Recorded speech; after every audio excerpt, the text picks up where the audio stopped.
For more on that, we bring in Adam Schefter and Dan Orlovsky. Schefter, what can you tell us about the Cowboys quarterback? Well, Dak Prescott has been going through testing, but testing has shown that he's got a hamstring injury, Matt, that's going to sideline him, I'm told, several weeks. Now, what is several weeks? More than one.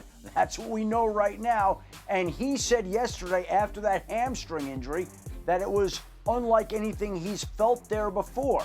And so because of that, you have to figure at this point in time that the Cowboys will consider placing him on injured reserve. Now, if he's placed on injured reserve, that would be 4 games. We'd have absolute clarity there. They have Cooper Rush on their roster. He's 5-1 as a starter. Last year they traded for Trey Lance, also on their roster. But they will be without Dak as they make one final attempt to try to save their season Sunday against the Philadelphia Eagles. Yeah, without Dak Prescott, they don't have a chance. And you know, if he's going to go on IR, I think the Cowboys, Jerry Jones, have to be very real and honest about where their football team sits right now. This was not a good football team with their starting quarterback. And if he's going to go on IR, then I think they got to ask themselves the very difficult question of, should we entertain trading players like Zach Martin and building to the future, DeMarcus Lawrence building to the future, Brandon Cooks, and I know DeMarcus and Brandon on IR, but they're slated to come back over the next couple weeks, at least the initial reports. If Dak's going to be out for 4+ weeks, they need to start building to the future and trying to acquire a pick for some of their older veterans. Yeah, because we just heard Jerry Jones intimate after the game yesterday that they may have been potential buyers for tomorrow's trade deadline, 4 p.m. Eastern. But Orlovsky, you're right. At this point, this might change the math on that because not only that, Schefter, they're dealing with a CeeDee Lamb injury. What can you tell us there? Right.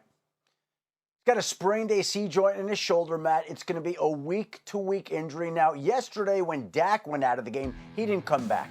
CeeDee at least came back into the game, which gave you some hope that if he heals well and if he recovers okay, that there's a chance he could be out there on Sunday against the Philadelphia Eagles. So it's possible that CeeDee Lamb will make it back. And, of course, there will be the question about Micah Parsons as well. He's missed the last 4 games with a high ankle sprain. So there are a whole host of issues that the Cowboys are now dealing with. There might be more optimism right now surrounding CeeDee Lamb than some of these other players, and he looked like he was in a lot of pain and discomfort yesterday. He'll have a chance on Sunday, but it is a week-to-week injury for now. Yeah, Eagles coming up next. Season-long injuries have been a problem for the Dallas Cowboys. It's also been a problem for San Francisco's star running back. Schefter, what can you tell us about him?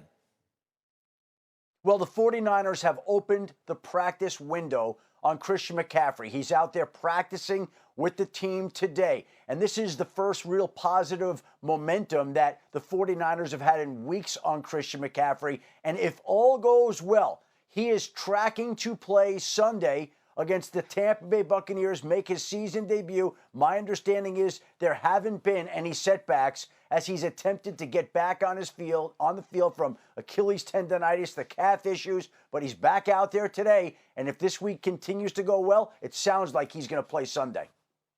Enormous, very rare. Chef, do you know this, that teams can take, this is essentially an addition to their football team midseason without, any type of trade acquisition.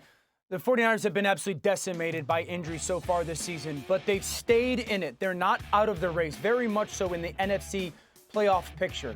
If they are capable of getting McCaffrey back, and he's even remotely close to the Christian McCaffrey that we've seen in San Francisco, this could be the most pivotal move in the NFC. Everyone is chasing Detroit right now, and it doesn't feel like anybody, certainly San Francisco, can catch them unless San Francisco adds a player like McCaffrey to their offense. Yeah, and look, they got lucky. They're in the most winnable division in football right now. NFC West, the Cardinals lead that division at 5-4. Eastern, the final chance for teams looking to upgrade ahead of a playoff push.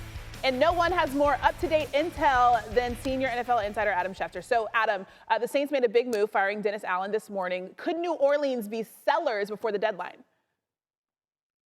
Well, I think they're still sifting through their coaching situation right now. They've appointed Darren Rizzi, the special teams coordinator, as the interim head coach. And I think once they get through the coaching machinations, they can move on to the trade deadline. And I think the one player that you look at would be Marshawn Lattimore. he's gotten some attention from some other teams in the league. The question is whether the Saints would be willing to move him. He's dealing with a hamstring injury right now, not entirely healthy, but there are other teams that have been interested, like the Kansas City Chiefs, and we'll see if the Saints decide to deal Lattimore by the time the trade deadline rolls around in just over 24 hours. Yeah, the Saints 2-7 on the season after that loss against the Panthers by 1 point. So receivers have been a hot commodity. Give me a few players that could find themselves on a new team before tomorrow's deadline. Well, there have been a whole host of wide receivers already traded. There remain a whole host of wide receivers who could be available and had at the trade deadline. I think we start in New York with the Giants. Darius Slayton has made some plays, has looked like a strong receiver when he's been out there. The question is whether the Giants would be willing to sign him to an extension or whether they'd want to move off a player who this year has 32 catches for almost 500 yards. He's played well when he's been out there, and that will be the question the Giants have to answer as they talk to other teams. Similar for the New York Jets, who are coming up that big Thursday night win against the Houston Texans to breathe some life into their season. A lot of speculation about Mike Williams, whose name has come up ever since the Jets traded for Devontae Adams. The Chargers, Steelers, some of the teams that have been connected to Mike Williams. We'll see if one of them can get them done. And last week we saw the Carolina Panthers trade Deontay Johnson to Baltimore. Now the question would be whether they'd be willing to trade Adam Thielen, who's been out with a hamstring injury, does have 8 catches for over 100 yards in the 3 games he's played this season. A veteran who is a leader and somebody they want to keep on their roster, a good tutor for some of the younger wide receivers on their roster. But is there a team out there that values Thielen enough to give up some type of draft pick compensation to get Carolina to budge off its stance of wanting to keep Adam Thielen around the Panthers? Again, you see it at the bottom of your screen there. The NFL trade deadline tomorrow at 4 p.m. Eastern. We'll see what moves are made. Adam Schefter, thank you. Back to the breaking news that started this SportsCenter as things go from bad to worse for the Cowboys. Dak Prescott expected to miss several weeks with a hamstring injury, sources told our Adam Schefter. Prescott was hurt yesterday against the Falcons. The Cowboys' 3rd loss in a row and about their 1 millionth injury this year to a key player as we welcome in NFL analyst Herm Edwards. CeeDee Lamb also injured in that game. We're still waiting for prognosis on him. So you're the head coach. You come in, you lose your franchise quarterback for several weeks, according to Adam Schefter. What are you telling your team? Well, first thing I'm going to ask Jerry Jones is go find me a running back. Right? Trade deadline. Go get a running back. You have a 9-game season. You have a quarterback that has won some games. Cooper Rush is 5-1 as a starter.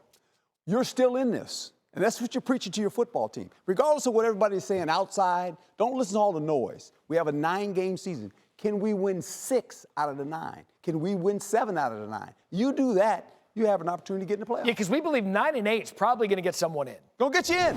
I promise you. We'll be sitting here 5 weeks from now, we're going, oh, they're 1 game away from getting in the playoffs. So do you? Okay, let me ask you this: if Jerry comes in and is like, Coach, I can't get you a running back, you still? What are you saying? Still got a chance. We still look inside that building. You're preaching hope. You're preaching. We have a 9-game season. We got to win some games, and it starts this week. Can we win a football game this week when no one thinks we can? That's the key. There's a lot of football left. A lot of football You made a good point. If the Jets are alive at 3-5, why can't these guys be alive? We understand. They're playing bad. The Jets were done until they won a game last week. Right. And then all of a sudden, the Jets are back. Well, they got to win a game. I said at 2-5 with a football team, and everybody told us they're done. They're done. You know what I preach? Let's go win a game. And? We won a game. You know what happened? We won the division. So I've been there. All that outside noise, you can't pay attention to it. You got to focus on the players you have. You got to tell your coaching staff, we're going out to win a game. That's all we want to just win one.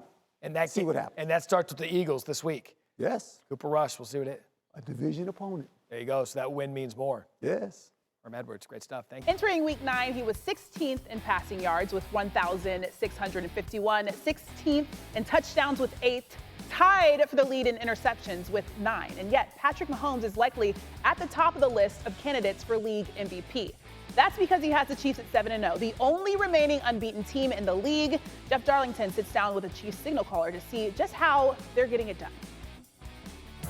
Victory formation for the Chiefs as the final seconds tick away, and Kansas City will improve to 7-0. That's what it takes from our great football teams. It takes greatness from everybody. It can't be one guy. And that's what's made us so great for so long.